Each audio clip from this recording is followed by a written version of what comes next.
Laging sinasabi ko kay Utol na ayusin niya yung pag-aaral niya. Dahil siya rin yung makikinabang nun. Hindi kami, hindi si mama, hindi si papa. Siya ang makikinabang nun. Buti naman at nakikinig na rin. Ayos yan. Pakinggan natin si Utol. Salamat po. Pakinood mo po. Ito yung ano, reminder. May 23 to 28, moving up practice. If hindi po isususpend ang face to face. May 29, moving up, batch 2 tayo. Batch 1, 7 to 11 yun. Batch 2, 4 to 7 p.m. Kung hindi sususpendin yung klase. Opo. Ano masasabi niya, ma? Wait lang ma, venue, CCA.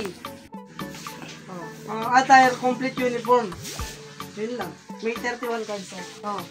Saan yung uniform mo? Hindi ko alam. Dapat nabahan mo. Wala, ang tagal pa ma. Yung sinasabi sa'yo, gusto niya yung mamaya na. Yan yung lalabahan. Mamaya, sikasuhin mo yun. Ang init sa loob ng CTI. Nakirkon na kami, pinagpapawisan pa ako.